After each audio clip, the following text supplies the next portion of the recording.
la main de Jade tremblait en tenant le plateau de cristal, non pas à cause du champagne coûteux qui tanguait dans les verres, ni de l'immense salon rempli de gens riches. C'était le violon, ce maudit violon exposé au centre de la scène, sous une lumière dorée, comme un bijou dans une vitrine de luxe. Si tu joues de ce violon, je t'épouse. La voix résonna dans le salon. Augusto Montero riait bruyamment, la désignant du doigt.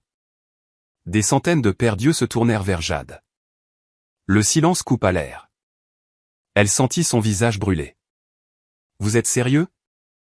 demanda quelqu'un entre les rires. « Absolument », répondit Augusto, levant sa coupe, amusé. « Regardez comme elle regarde l'instrument. Elle doit penser que c'est facile de jouer. » Jade serra le plateau avec force. 23 ans à vivre invisible, à servir des gens qui ne connaissaient même pas son nom. Et maintenant, lors de cet événement caritatif au théâtre municipal de Sao Paulo, elle était humiliée par un homme qui avait hérité de milliards sans lever le petit doigt. Tout avait commencé 5 minutes plus tôt. Jade traversait le salon avec son plateau lorsqu'elle vit le violon. Elle s'arrêta involontairement, ses jambes gelées. Cette forme, ce vernis vieilli, la marque gravée au fond. Ce n'était pas possible. Et, mademoiselle, vous rêvez éveillée ? La voix d'Augusto vint, coupante. Elle se retourna rapidement, manquant de renverser les verres. Je suis désolé, monsieur. Vous aimez le violon ? demanda-t-il en s'approchant. Le costume italien, la montre qui coûtait plus qu'une maison, le sourire tordu de celui qui n'avait jamais entendu un « non ». J'en ai déjà vu quelques-uns, dit Jade en détournant le regard. Celui-ci est très rare, Augusto désigna l'instrument. Je l'ai acheté aux enchères pour un demi-million, fabriqué en Italie en 1890. Vous savez ce que c'est ? Oui. Vous savez ? Il rit. Et vous jouez ? Jade déglutit. La vérité lui brûlait la gorge, mais elle ne pouvait pas. Pas là, pas pour lui. Non, monsieur. Imaginez si elle jouait, dit Augusto en regardant ses amis autour, cherchant un public pour sa blague. Une serveuse violoniste. Ce serait trop drôle. Les rires éclatèrent. Jade sentit sa poitrine se serrer. Elle connaissait ce son. C'était le même rire des clients qui laissaient des pourboires de 50 centimes, des dames qui se plaignaient du café tiède, des hommes qui la regardaient comme si elle était une décoration. Vous savez quoi ? Augusto monta sur la petite scène, prit le violon d'une main, insouciant comme quelqu'un qui tient un verre jetable. Faisons les choses différemment. Il leva l'instrument en l'air. Si tu touches de ce violon, je t'épouse. Le salon explosa de rire. Jade resta immobile, tenant le plateau. Ses joues brûlaient, son cœur s'emballait. Elle voulait disparaître, se transformer en poussière, s'évanouir. Allez, mademoiselle, cria une femme en robe longue. Acceptez la proposition. Elle doit à peine savoir le tenir correctement, compléta un autre homme. Augusto faisait tourner le violon dans sa main, l'exhibant à la foule comme un trophée. Je suis sérieux. Si elle joue une musique entière sans erreur, je l'épouse. Parole d'Augusto Montero. Plus de rire. Jade regarda le sol, la porte, n'importe où sauf là. Mais alors quelque chose se produisit. Un souvenir traversa son esprit comme un éclair.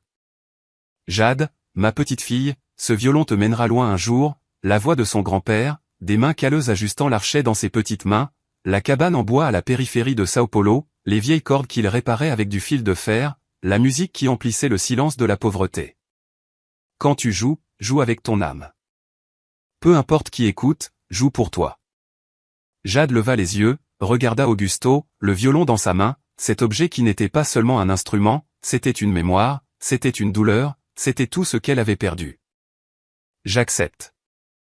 Les mots sortirent fermes. Le salon se tut de nouveau. Mais cette fois, c'était différent. C'était le silence de la surprise, de l'incrédulité. Comment ? Augusto fronça les sourcils. J'accepte le défi. Jade posa le plateau sur une table latérale, se dirigea vers la scène. Chaque pas était lourd, chaque mouvement observé par 100 paires d'yeux jugeurs. Vous êtes sérieuse ? demanda Augusto, sans rire autant maintenant. Absolument. Il regarda ses amis, le public. Tous attendaient. Il s'était mis dans une situation et devait maintenant la soutenir. Très bien, alors. Augusto tendit le violon avec dédain. Mais quand vous échouerez, je veux que vous partiez d'ici et que vous ne reveniez plus jamais à ces événements. D'accord? Jade prit le violon, le poids familier, le vernis froid contre la paume de sa main. Elle tourna l'instrument, cherchant, et là, la petite marque gravée au fond, 2 lettres entrelacées, Mon. Manuel Torres, son grand-père. Les larmes voulurent venir, mais Jade les retint. Non, pas maintenant. C'était l'heure de jouer. Vous pouvez choisir la musique, dit Augusto, les bras croisés, confiant. Jade ajusta le violon sur son épaule, prit l'archet, testa les cordes, toujours accordées, parfaites, comme si elle l'avait attendu toutes ces années. Je vais jouer Xardas de Vittorio Monti, quelqu'un rit doucement. Pièce difficile, murmura une dame au premier rang. Impossible pour quelqu'un qui n'a jamais étudié, compléta une autre voix. Augusto esquissa un large sourire. Parfait. Alors, jouez. Jade ferma les yeux, respira profondément et posa l'archet sur les cordes. La première note coupa le silence comme une lame. Jade fit glisser l'archet lentement, sentant chaque vibration monter le long de son bras. La musique commença douce, presque timide. Ses doigts trouvèrent les positions seuls, comme s'ils n'avaient jamais cessé, comme si les 7 années sans jouer n'étaient qu'un cauchemar. Augusto gardait les bras croisés, le sourire toujours accroché à son visage. Il attendait l'échec, l'erreur grotesque, l'humiliation finale qui confirmerait tout ce qu'il pensait des gens comme Jade. Mais l'échec ne vint pas. Les notes gagnèrent en vitesse. Les doigts de Jade dansaient sur le manche du violon. Rapide, précis. La mélodie montait et descendait, prenant vie. Xardas était une pièce trompeuse. Elle commençait lentement, trompait l'auditeur, puis explosait dans une séquence de notes impossibles. Elle joue, murmura quelqu'un dans le public. Vraiment? Compléta un autre. Jade était loin, de retour à la cabane en bois, 7 ans plus tôt, 13 ans à l'époque, assise sur le sol en terre battue tandis que son grand-père lui enseignait. Ne regarde pas tes doigts, Jade. Sens la musique. Elle est déjà en toi. Manuel Torres avait de grandes mains marquées par des décennies à jouer dans les rues. Il n'avait jamais eu de cours, n'avait jamais mis les pieds dans un conservatoire. Il avait appris seul, en écoutant la vieille radio, en imitant les grands maîtres qu'il n'avait jamais connus personnellement. Un jour, tu joueras sur de grandes scènes, ma petite fille. Tu verras. Mais on n'a même pas d'argent pour manger correctement, papy. L'argent va et vient, le talent reste. Jade ouvrit les yeux. Elle était de retour au théâtre municipal. La musique arrivait à la partie difficile. La séquence rapide qui exigeait une précision absurde. Ses doigts volèrent, l'archet rayait les cordes avec une fureur contrôlée. Le sourire d'Augusto commença à s'estomper. Ce n'est pas possible, murmura-t-il. Le public était immobile. Tous les rires avaient disparu. 100 personnes retenaient leur souffle. Certains la bouche ouverte, d'autres penchés en avant, incapables de croire. Jade attaqua les notes aiguës. Le violon criait, pleurait, chantait. Chaque son était un souvenir. Chaque phrase musicale était un morceau de la vie qu'elle avait dû abandonner. Elle se souvint du jour où ils avaient vendu le violon. Jade, je suis désolé. Ta mère est malade. On a besoin de l'argent. Son grand-père remit l'instrument à l'acheteur. 300 reais. C'était tout ce qu'ils avaient pu obtenir. À peine de quoi payer la moitié des médicaments. Ne pleure pas, ma petite fille. Un jour, tu auras un autre violon, un meilleur que celui-ci. Mais elle n'en eut jamais. Sa mère décéda 3 mois plus tard. Son grand-père partit l'année suivante. Le cœur brisé, disait-il. Jade resta seule à 16 ans, sans famille, sans argent, sans musique. Ses doigts lui faisaient mal. Maintenant, 7 ans sans pratiquer réclamaient leur dû, mais Jade ne s'arrêta pas, ne pouvait pas. Ce n'était pas seulement une musique, c'était un règlement de compte, avec le passé, avec l'injustice, avec tous ceux qui l'avaient regardé et n'avaient vu qu'une serveuse. La musique atteignait son apogée, la partie la plus rapide, la plus impossible. Jade ferma de nouveau les yeux, respira profondément et se lança. Ses doigts devinrent un flou, l'archet dansait, les notes explosaient l'une après l'autre, trop rapides pour être comptées. La mélodie montait en spirale, atteignant des notes si aiguës qu'elles semblaient percer le plafond du théâtre. Mon Dieu! Une femme porta sa main à sa bouche. C'est une professionnelle? Demanda un autre. Impossible. C'est une serveuse? Augusto recula d'un pas, le visage rouge, les mains serrées en poing. Il était sûr, absolument sûr, qu'elle allait échouer, que la blague serait complète, que tout le monde rirait et qu'il sortirait comme le roi de la fête, mais maintenant c'était lui qui était exposé. Jade ouvrit les yeux pour la dernière séquence. Elle regarda directement Augusto, non pas avec colère, non pas avec vengeance, mais avec quelque chose de pire, de la pitié. Elle vit un petit homme caché derrière l'argent, un lâche qui n'avait jamais eu à se battre pour quoi que ce soit, quelqu'un qui achetait des objets rares juste pour les exhiber, sans comprendre la vraie valeur qu'ils portaient. La dernière note vint, longue, soutenue, parfaite. Jade tint l'archet en l'air pendant 3 secondes, puis le baissa lentement.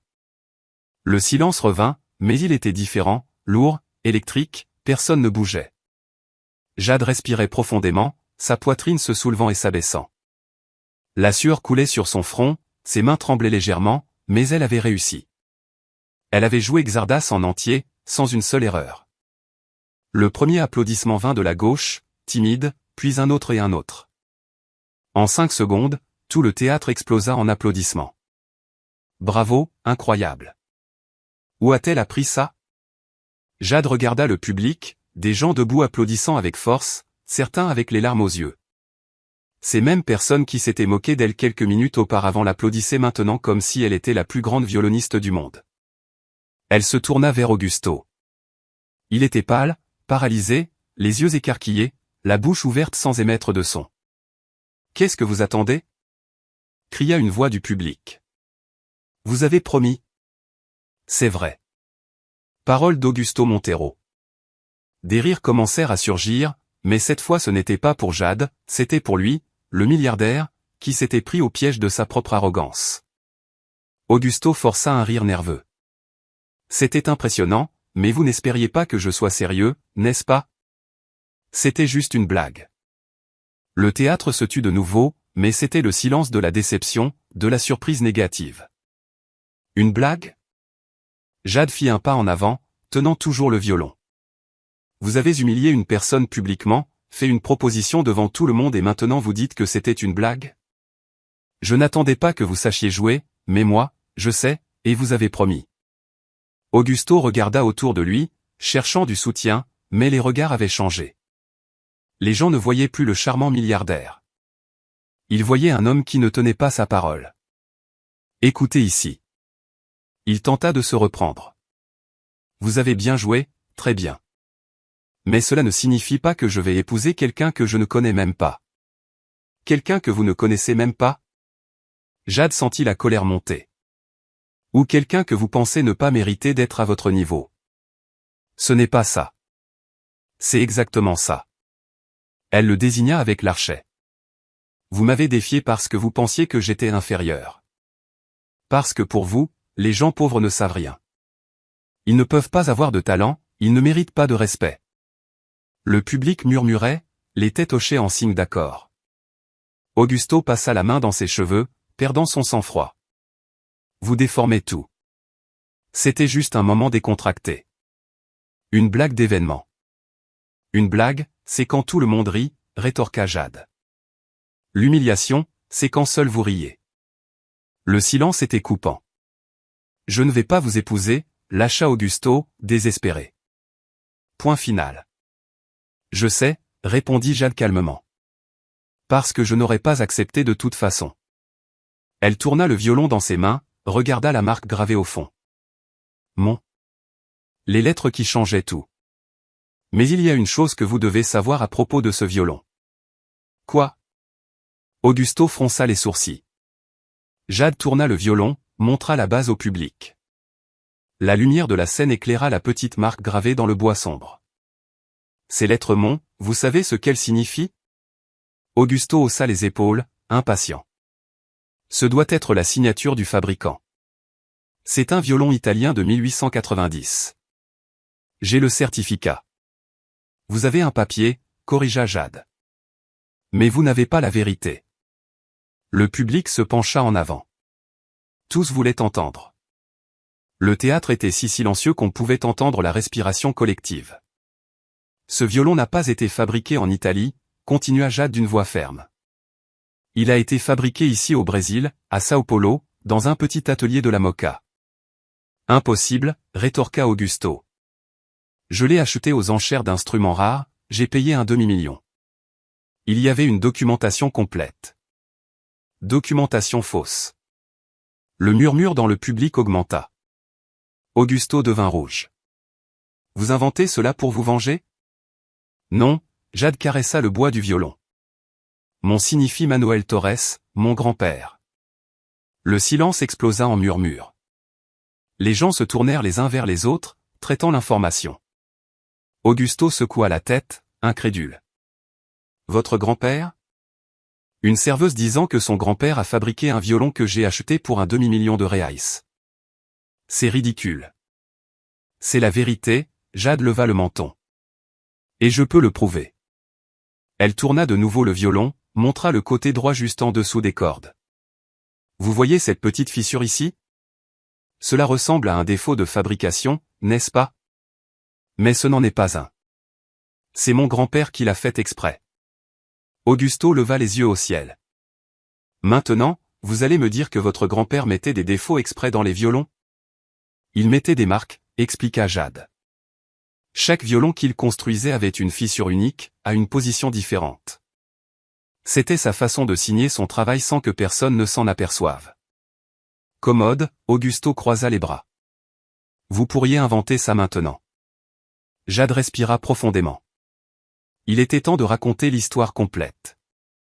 Manuel Torres est né en 1940, fils d'une femme de ménage et d'un père inconnu. Il a grandi à Moca, un quartier ouvrier.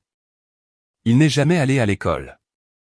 Il a appris à lire seul avec des journaux qu'il ramassait à la poubelle. Le public était hypnotisé. Jade continua.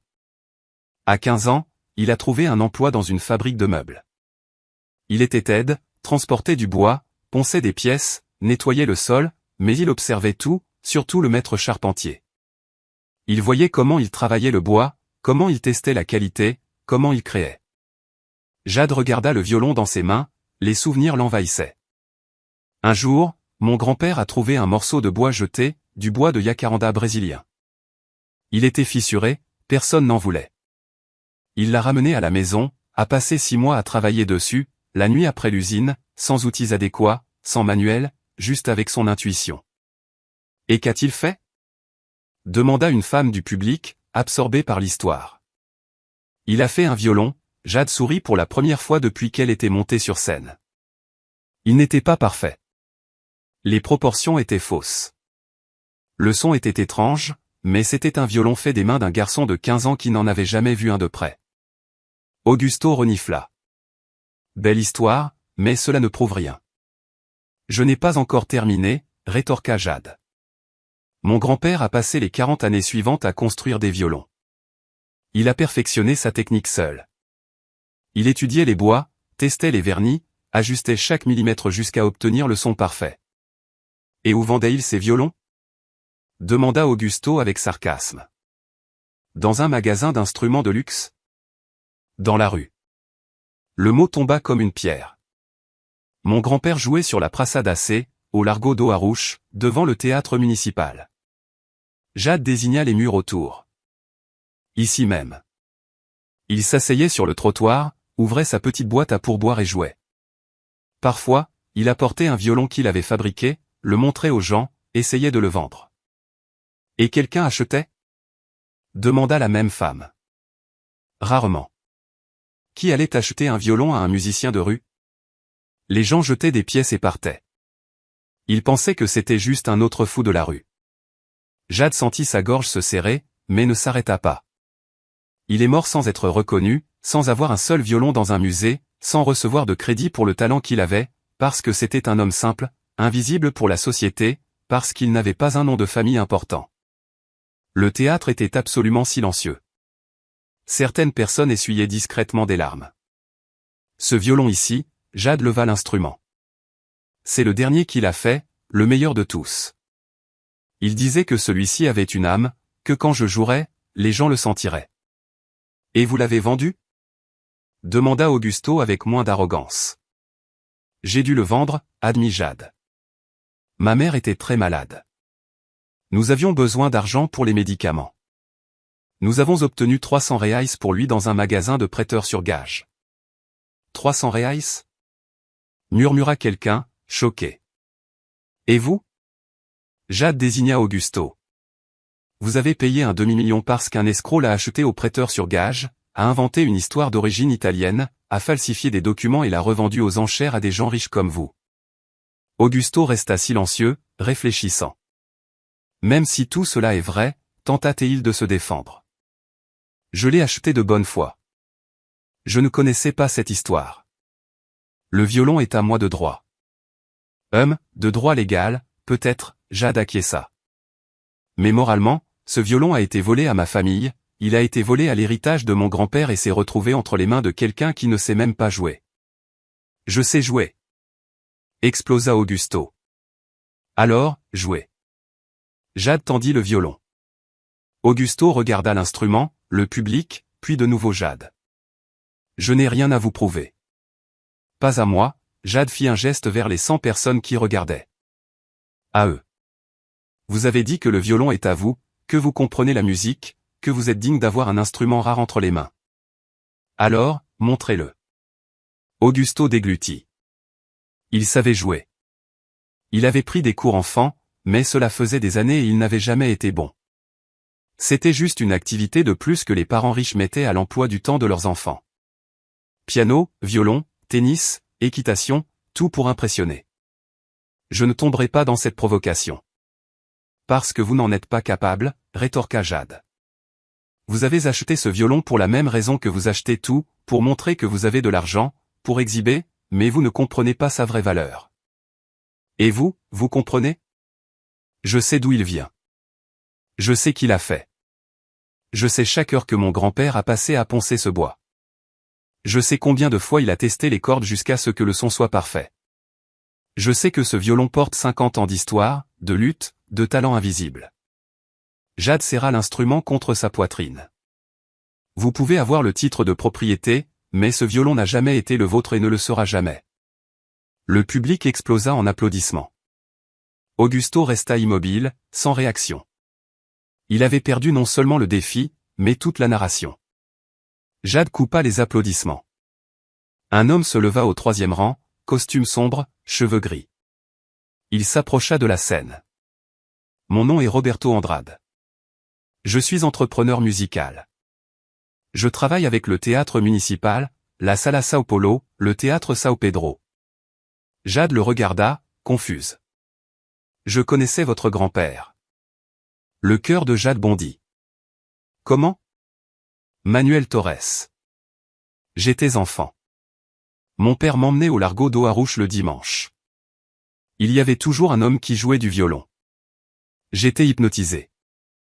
Je demandais à mon père de me laisser l'écouter. Roberto sourit, nostalgique. Je n'ai jamais oublié. Des années plus tard, quand j'ai commencé à travailler dans la musique, j'ai essayé de retrouver cet homme, mais je n'ai jamais réussi, jusqu'à aujourd'hui. Il regarda Jade. Vous jouez exactement comme lui, le même sentiment, la même âme. Jade sentit les larmes monter. Enfin. Il vous a bien enseigné. Roberto continua. J'aimerais vous offrir quelque chose. Offrir quoi? Demanda Jade, essayant de contrôler sa voix. Roberto Andrade monta sur scène, se plaça à ses côtés, regardant le public avant de répondre. Une opportunité. Augusto renifla du coin de la scène, essayant toujours de reprendre un certain contrôle de la situation. Quel genre d'opportunité? Insista Jade. Avant de répondre, je dois vous poser une question.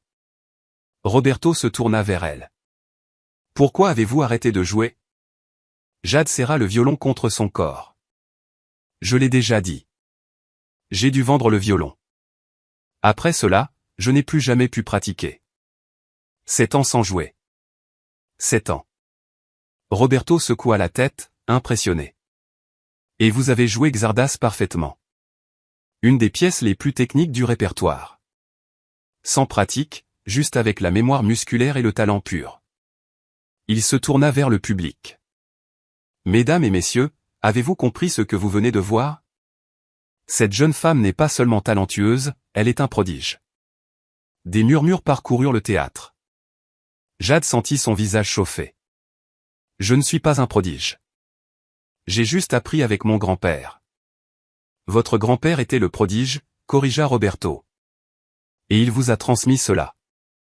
Mais le talent sans opportunité meurt, et c'est ce qui a failli arriver. Augusto croisa les bras, irrité. Où voulez-vous en venir avec ça, Roberto? Je veux en venir au fait que j'organise des concerts, sélectionne des musiciens, monte des programmations pour les principaux théâtres de Sao Paulo. Roberto revint vers Jade. Et je veux que vous jouiez. Le cœur de Jade s'emballa. Jouer où? Au théâtre municipal, concert caritatif dans 3 mois, vous seriez la soliste. Le théâtre explosa en applaudissements. Jade resta paralysée. Cela ne pouvait pas être réel. Pas après 7 ans à servir du champagne, 7 ans invisibles, 7 ans à croire que le rêve était mort avec son grand-père. Attendez. Augusto s'approcha. Vous ne pouvez pas faire ça. Elle n'a pas de formation, pas de CV. Comment allez-vous mettre une serveuse à jouer au municipal? De la même manière que je mets n'importe quel musicien talentueux, répondit Roberto froidement. Par le mérite. Mérite? Augusto rit sans humour. Elle a joué une musique, une seule. Cela ne qualifie personne. Cela qualifie plus que d'acheter un violon juste pour décorer le salon. Le public rit. Augusto devint rouge. Vous faites ça pour m'humilier. Je le fais parce que je reconnais le talent quand je le vois, rétorqua Roberto. Quelque chose que vous, clairement, ne parvenez pas à faire. Jade regardait l'un et l'autre, encore en train de comprendre. Roberto se tourna de nouveau vers elle. Vous acceptez? La question resta en suspens dans l'air. Jade regarda le violon dans ses mains, le public, Augusto avec son visage renfrogné, puis de nouveau Roberto. Je ne sais pas si j'y arriverai, après 7 ans. J'aurai besoin d'un violon pour pratiquer, de temps, de... Elle s'arrêta, la réalité tombant comme une brique. Je travaille 12 heures par jour, 6 jours par semaine. J'ai à peine le temps de dormir. Comment vais-je pratiquer? Roberto réfléchit un instant. Combien gagnez-vous comme serveuse? Jade hésita. C'était humiliant de parler d'argent devant tous ces gens riches. 1000 reais par mois. Plus les pourboires. Je paie 3000, dit Roberto directement. 3 mois de répétition, 6 heures par jour jusqu'au concert. Ensuite, nous verrons les prochaines étapes. Jade sentit ses jambes trembler. 3000 reais. C'était plus que ce qu'elle gagnait en se cassant le dos à servir des gens arrogants. Et le violon? Demanda-t-elle. Roberto regarda Augusto. Elle aura besoin d'un instrument. Augusto recula d'un pas. Pas question. Le violon est à moi. Prêtez-le alors, suggéra Roberto. 3 mois pour qu'elle pratique. Non. Pourquoi? Vous ne jouez même pas. Parce que je ne crois pas qu'elle le rendra, explosa Augusto. Elle a dit elle-même que le violon était celui de son grand-père, qu'il avait été volé à la famille. Vous pensez que je vais lui donner ça et attendre qu'elle le rende? Jade serra les poings, la colère montant. Je ne suis pas une voleuse. Je n'ai pas dit que vous l'étiez, rétorqua Augusto. Mais je ne prendrai pas le risque non plus. Alors, vendez-le lui, suggéra Roberto. Augusto rit bruyamment. Vendre? J'ai payé un demi-million. Vous pensez qu'elle a ça? Je n'ai pas, admit Jade d'une voix basse. Exactement. Augusto haussa les épaules. Alors le violon reste avec moi. Roberto secoua la tête, frustré. Vous êtes pathétique, Augusto. Vous gardez un instrument que vous n'utilisez pas, fabriqué par un homme que vous ne connaissiez même pas, juste par orgueil.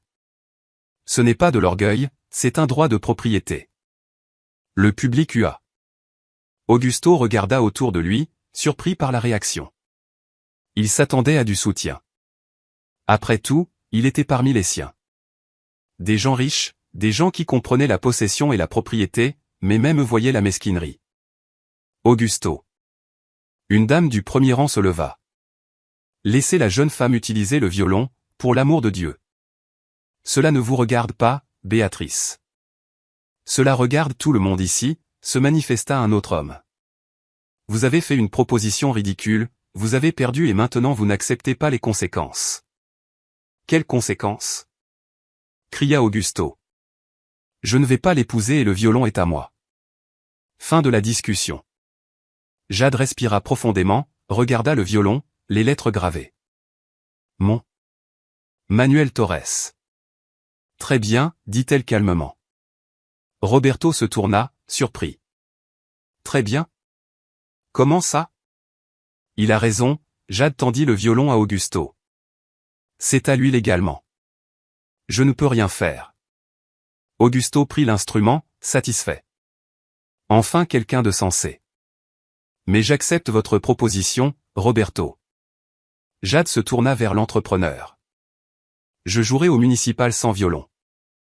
Roberto fronça les sourcils. J'en trouverai un. Comment? Jade ne savait pas. Elle n'avait pas la moindre idée, mais quelque chose en elle refusait d'abandonner. Pas après avoir rejoué, pas après avoir senti la musique revenir dans ses veines. Je m'arrangerai, assura-t-elle. Roberto étudia son visage, y vit de la détermination, du feu, la même force qu'il avait vue chez le vieux Manuel Torres des décennies auparavant. C'est bien. Il tendit la main. Vous avez 3 mois.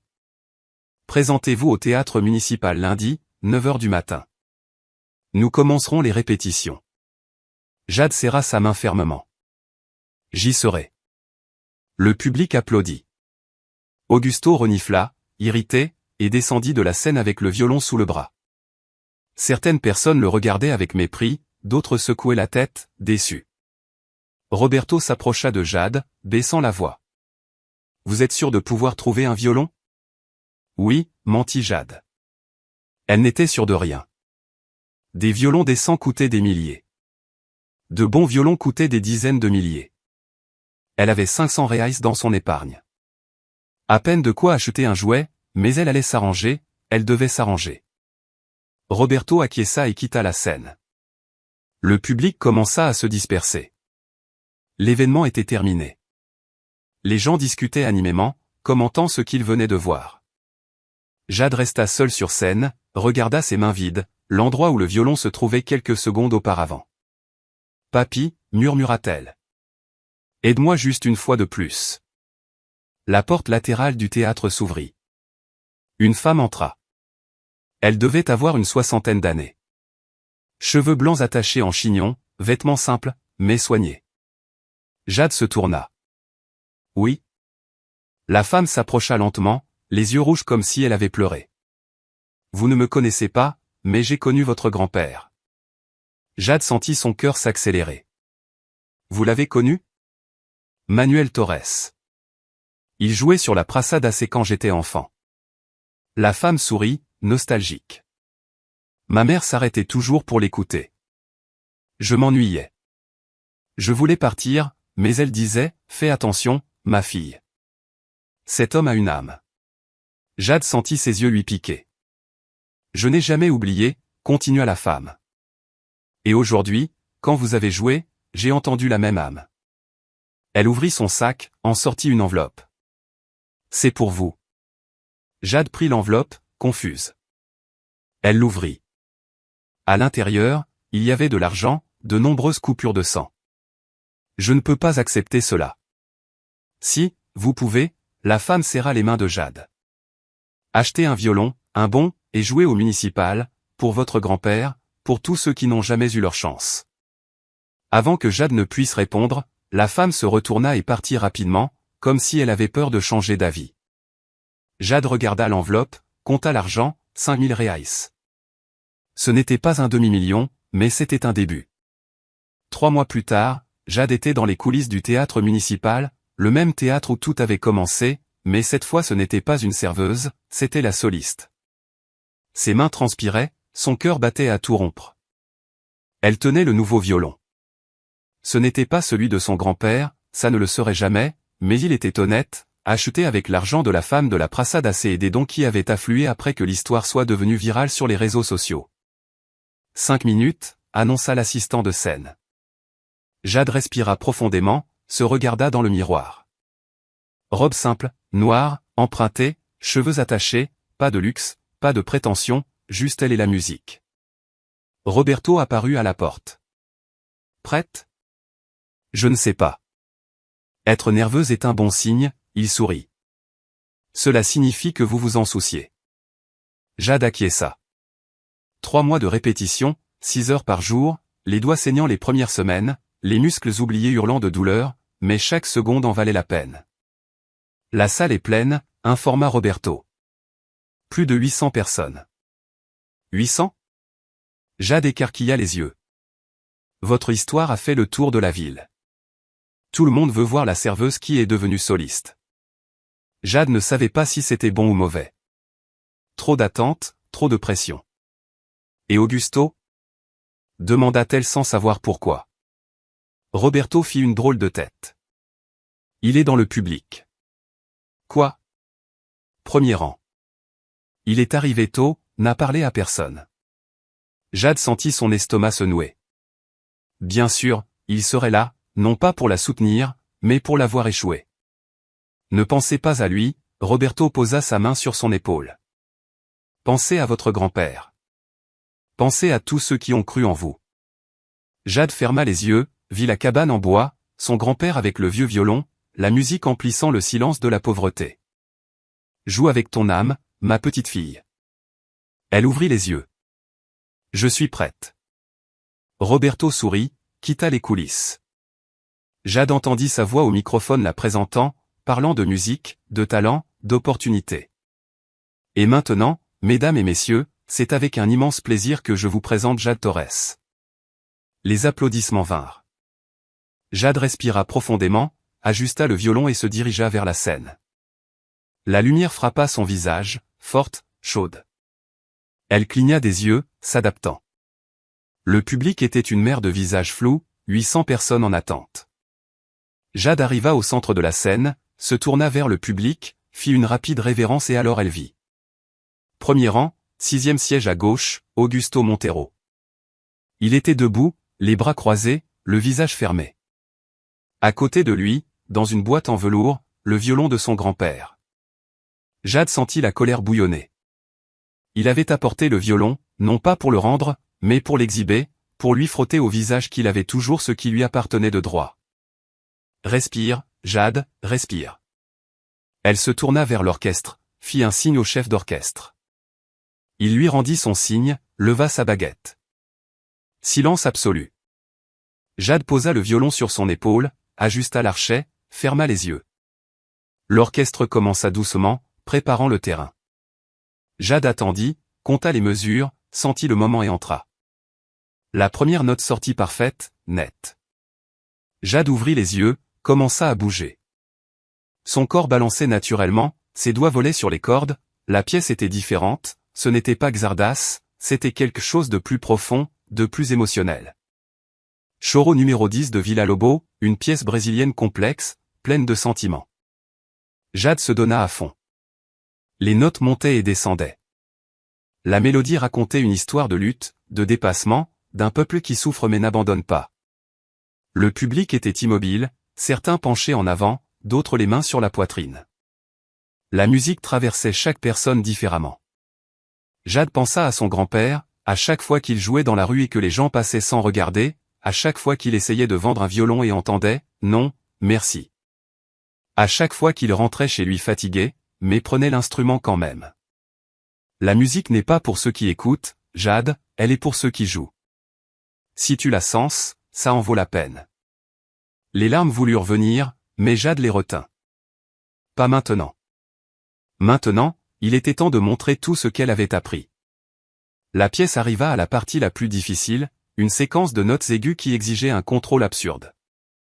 Jade respira profondément et attaqua. Ses doigts devinrent un flou, l'archet dansait. Les notes explosaient comme des feux d'artifice, rapides, précises, impossibles. Le public retint son souffle. Jade vit des visages.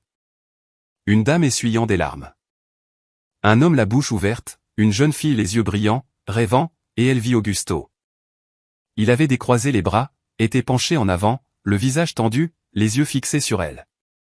Pour la première fois, il ne voyait pas une serveuse, il voyait une musicienne. Jade continua. La musique coulait comme une rivière, grandissait, diminuait, explosait, murmurait. C'était une conversation entre elle et les 800 âmes dans le public. Elle se souvint de la première fois qu'elle avait joué, à 6 ans. Des doigts trop petits pour le violon, son grand-père ajustant sa posture. Ça fait mal, papy. Au début, ça fait toujours mal, mais après ça fait partie de toi. Et c'était devenu une partie d'elle. Même avec ces temps de pause, même avec la douleur de la perte, même avec tout.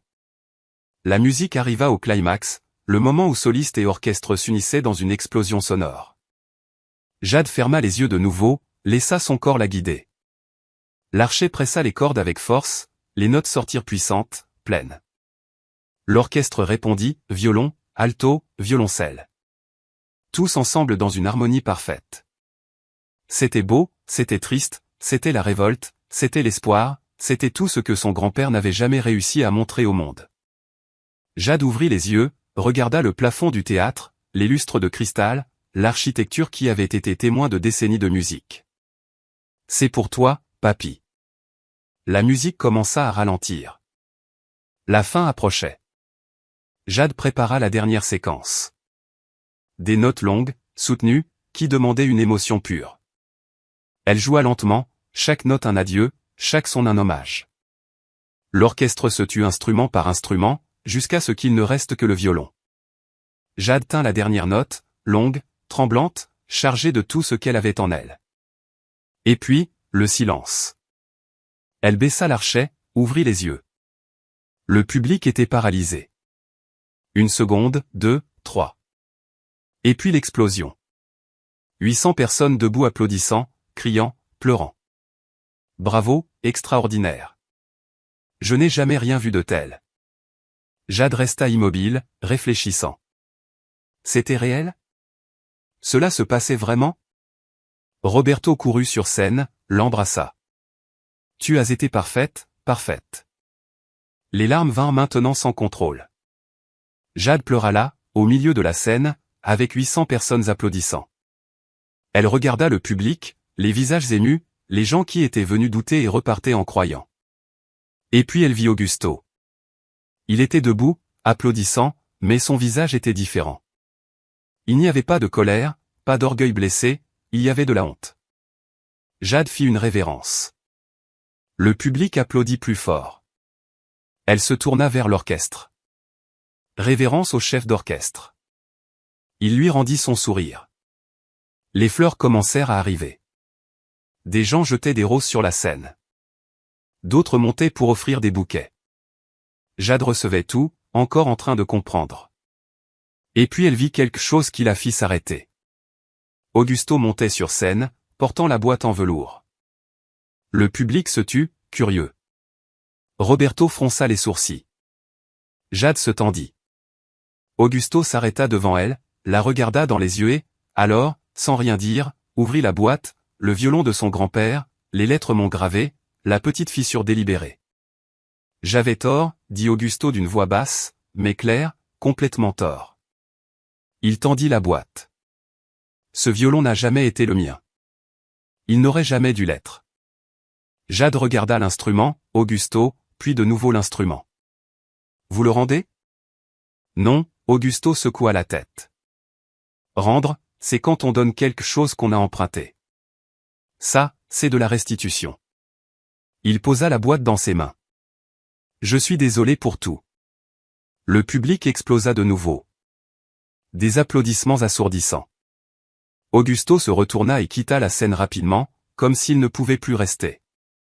Jade regarda le violon, passa ses doigts sur les cordes, sur le vernis vieilli, sur la marque qui changeait tout. Mon Manuel Torres, elle l'avait retrouvé, enfin. Roberto s'approcha, ému. Je pense que vous avez 2 violons maintenant. Jade sourit entre les larmes. Un pour jouer, un pour se souvenir. 2 semaines après le concert, Jade était dans le petit appartement qu'elle avait loué avec l'argent des premiers spectacles, un 2 pièces à Bella Vista. Simple, mais c'était le sien. Pour la première fois de sa vie, elle avait un chez-soi. Le violon de son grand-père reposait sur l'étagère. Elle n'y avait pas encore touché. C'était étrange. Elle avait passé des années à rêver de le récupérer et maintenant qu'elle l'avait, elle avait peur. Peur qu'il ne soit pas aussi bon que dans ses souvenirs. Peur que la mémoire soit meilleure que la réalité. Son téléphone sonna. Roberto. Jade, il faut que tu viennes au bureau maintenant. Il s'est passé quelque chose? Viens juste, c'est important. Elle raccrocha, confuse, prit son manteau et sortit. 40 minutes plus tard, elle était au bureau de Roberto, un immeuble commercial du centre. Rien de luxueux, mais professionnel. Roberto était dans la salle de réunion et il n'était pas seul. Il y avait 3 personnes avec lui, 2 hommes en costume, une femme avec une mallette de documents. Jade, asseyez-vous. Roberto désigna une chaise. Elle s'assit, tendue. Ce sont les avocats de la succession de Matteo Castellani. Jade fronça les sourcils. Qui? L'un des avocats, un homme d'une 50aine d'années, s'installa sur sa chaise. Matteo Castellani était un luthier italien. Décédé en 1952. Il a construit des violons très rares entre 1880 et 1920. Et qu'est-ce que ça a à voir avec moi? L'avocat échangea un regard avec ses collègues. Augusto Montero nous a contactés. Il a acheté un violon qui était censé être de Matteo Castellani. Il a payé un demi-million de reais sur la base de cette authentification. Jade commença à comprendre. Mais ce n'était pas de Castellani. Exact, confirma l'avocat. C'était de votre grand-père, Manuel Torres. Et maintenant, il veut récupérer l'argent? Non, l'avocat entra dans la conversation. Il veut poursuivre le commissaire-priseur qui l'a vendu pour fraude. Mais pour cela, le premier avocat continua, il doit prouver que le violon n'est pas de Castellani. Il doit prouver sa véritable origine. Jade sentit son estomac se serrer. Vous voulez le violon? Temporairement, intervint Roberto. Pour l'analyse technique. Carbone 14, analyse du bois, vérification des techniques de construction. Et si je refuse? Vous pouvez, admit l'avocat, mais Augusto offre quelque chose en échange. Quoi? L'avocate ouvrit sa mallette, en sortit un document. Si l'expertise confirme que le violon est brésilien, fabriqué par Manuel Torres, Augusto vous paiera 300 000 reais. Jade cligna des yeux. 300 000? En compensation pour l'histoire volée de votre grand-père, pour l'exploitation de son nom. Elle regarda Roberto, il acquiesça. C'est une proposition honnête, Jade, mais il y a une condition. L'avocat ajouta, il y en avait toujours une. Laquelle?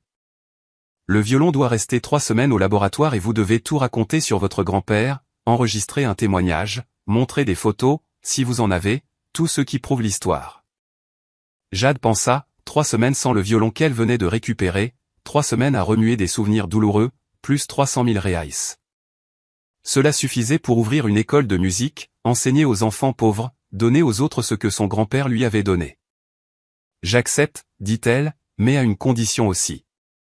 Les avocats échangèrent des regards. Laquelle? Quand ils prouveront que le violon est de mon grand-père, je veux que cela soit public. Je veux que le nom de Manuel Torres soit reconnu, que les gens sachent qu'il a existé. L'avocat sourit. Ça, je peux le garantir. 3 semaines plus tard, Jade était là. Roberto à ses côtés, les avocats devant, mais cette fois il y avait plus de monde, des journalistes, des caméras, des reporters. L'avocat principal se leva. Après une analyse approfondie, nous confirmons, le violon n'est pas de Matteo Castellani, il est de fabrication brésilienne, daté entre 1985 et 1990, fabriqué avec du bois de Jacaranda de Bahia, des techniques amateurs mais efficaces. Il fit une pause.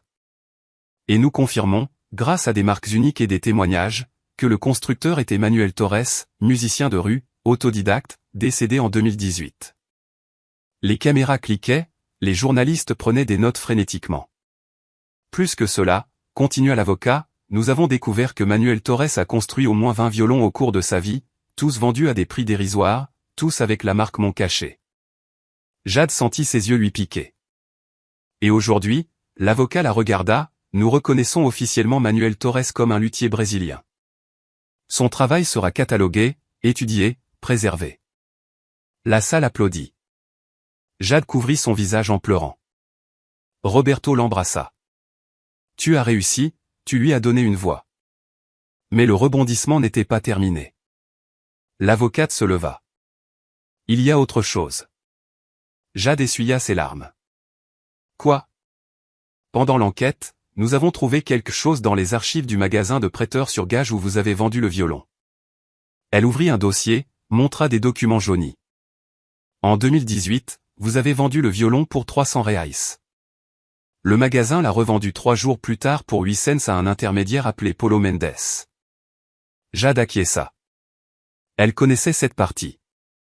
Paulo Mendes a revendu le violon avec une documentation fausse à un commissaire-priseur en 2019 pour 50 000 reais. 50 000? Jade écarquilla les yeux. Et le commissaire-priseur l'a vendu à Augusto Montero pour 500 000. Jade fit les comptes. 300 reais était devenu 500 000. Quelqu'un avait empoché une fortune sur le travail de son grand-père. Paulo Mendes est poursuivi, informa l'avocate, pour fraude, falsification de documents et exploitation du patrimoine culturel. Bien, dit Jade sèchement. Et il y a plus. L'avocate hésita. Nous avons découvert que Paulo Mendes a un associé, quelqu'un qui évaluait les violons d'occasion qui arrivaient dans les magasins de prêteurs sur gage, identifiait ceux qui avaient de la valeur et les revendait avec une documentation fausse. Qui? L'avocate respira profondément. Eduardo Sal. Le nom ne disait rien à Jade. Qui est-ce? Roberto devint pâle. Eduardo Sal, dit-il, la voix tendue, est l'un des plus grands entrepreneurs musicaux du Brésil, propriétaire de 3 théâtres, organisateur de festivals internationaux. Jade sentit le sol se dérober. Et il savait? Savait qu'il volait? Nous ne sommes pas sûrs, admit l'avocate, mais il y a des indices, des emails, des transactions, tout est en cours d'enquête. La salle se tut. Un journaliste leva la main. Cela signifie que Jade pourrait être impliquée avec quelqu'un qui a profité de son propre grand-père. Roberto se leva, défensif. Jade n'a rien à voir avec Eduardo Sal. Elle n'a jamais travaillé avec lui. Jamais. Mais vous travaillez, coupa le journaliste. Vous faites des événements avec lui, vous partagez des théâtres. Vous êtes partenaire. Roberto resta muet. Jade le regarda, vit la vérité sur son visage. Vous saviez? Demanda-t-elle doucement. Non, Jade. Je jure que je ne savais pas. Mais vous travaillez avec lui. Je travaille, mais, Roberto balbutia. Je n'aurais jamais imaginé qu'il était impliqué là-dedans. Jade se leva, prit son sac. Où allez-vous? Demanda Roberto. Chez moi, Jade. Attendez, on peut parler. Non, pas maintenant. Elle quitta le bureau. Les caméras tentèrent de la suivre, mais elle fut rapide. Elle descendit les escaliers, sortit dans la rue, marcha sans direction. Sa tête tournait. 300 000 reais. Le nom de son grand-père réhabilité, la reconnaissance officielle, mais tout lié à un homme qui avait pu le voler. Et Roberto, qui semblait honnête, travaillait avec cet homme. À qui faire confiance, en qui croire? Jade s'arrêta sur une place, s'assit sur un banc, regarda le ciel. Papy, qu'est-ce que je fais? Le vent agitait les arbres. Aucune réponse ne vint, mais alors son téléphone sonna. Numéro inconnu. Allô, Jade Torres. Oui, mon nom est Carolina Mendes. Je suis journaliste d'investigation. J'enquête sur le système de fraude au violon. Jade soupira. Je ne veux pas parler à la presse maintenant. Attendez, j'ai des informations sur Eduardo Sal, sur ce qu'il a fait. Jade s'arrêta. Quel genre d'informations? Des choses qui vont tout changer, mais il faut que je vous rencontre personnellement aujourd'hui. Maintenant. Jade regarda autour d'elle, la place vide, le soleil commençant à se coucher. Où? Le café était vide. Jade s'assit à la table du fond. Carolina arriva 5 minutes plus tard. Une femme d'une quarantaine d'années, cheveux courts, yeux vifs. Merci d'être venue. Carolina ouvrit son ordinateur portable. Je vais être direct. Eduardo Sale est sous enquête depuis 6 mois, non seulement pour les violons, mais pour des tableaux, des instruments rares, des partitions anciennes. Et Roberto savait? Carolina hésita. Non, nous avons tout vérifié. Roberto est propre. Il travaillait avec Eduardo sans connaître le système. Jade sentit sa poitrine se soulager. Mais il y a plus. Carolina tourna l'ordinateur portable, montra des emails. Eduardo ne travaillait pas seul. Il avait un informateur, quelqu'un qui fréquentait les événements, identifiait les objets de valeur et l'avertissait. Qui? Carolina respira profondément. Augusto Montero. Le monde s'arrêta. Augusto. Il recevait une commission, 10% de chaque revente. C'était le cas avec le violon de votre grand-père. C'était le cas avec des dizaines d'autres objets. Jade sentit la colère revenir. Tout prenait sens. Maintenant, le défi à l'événement, l'arrogance. Augusto n'était pas seulement un milliardaire gâté, c'était un complice. Il m'a utilisé, murmura Jade. Depuis le début. Non, pas exactement. Carolina montra un autre document. Augusto ne savait pas que le violon était celui de votre grand-père. Eduardo non plus. C'était une coïncidence que vous soyez là ce jour-là, mais quand il a découvert, il l'a rendu par peur. Carolina expliqua. Augusto a vu la répercussion. Il a vu que vous exposiez tout. Rendre le violon était une stratégie pour paraître gentil, pour que personne n'enquête plus en profondeur. Jade serra les poings. Et maintenant? Maintenant, c'est vous qui décidez. Carolina ferma l'ordinateur portable. Je peux tout publier, faire tomber Eduardo et Augusto, mais ce sera la guerre. Ils ont des avocats, de l'argent, de l'influence. Je m'en fiche. Carolina sourit. Je savais que vous diriez ça. 2 semaines plus tard, le reportage explosa. Une des journaux, titre à la télévision, réseaux sociaux sous le choc, un système de fraude milliardaire impliquant l'art et les instruments rares. Un entrepreneur et un héritier répondent d'exploitation du patrimoine culturel. Eduardo Sale et Augusto Montero furent poursuivis en justice pour un système de vente irrégulière et l'utilisation de documents falsifiés. Leur carrière s'effondrait publiquement. Roberto appela Jade dès que la nouvelle sortit. Tu as fait la bonne chose. Je sais. Le théâtre municipal veut organiser un concert en hommage à ton grand-père. Tu es d'accord? Jade regarda le violon mont sur l'étagère. Elle accepta. 1 mois plus tard. Le théâtre municipal était de nouveau plein à craquer, mais cette fois c'était différent. Ce n'était pas un événement caritatif pour les riches. C'était un hommage populaire, billets gratuits, files d'attente immenses, des gens simples occupant les meilleures places. Jade monta sur scène, tenant le violon de son grand-père, le vrai Mont. Ce violon, dit-elle au microphone, a été fabriqué par un homme invisible. Manuel Torres n'a jamais mis les pieds sur une scène comme celle-ci, n'a jamais été applaudi, n'a jamais été reconnu. Le public était silencieux. Mais il a enseigné que la musique n'est pas une question de scène, c'est une question d'âme, de persévérer quand personne ne croit, de jouer même quand personne n'écoute. Jade leva le violon.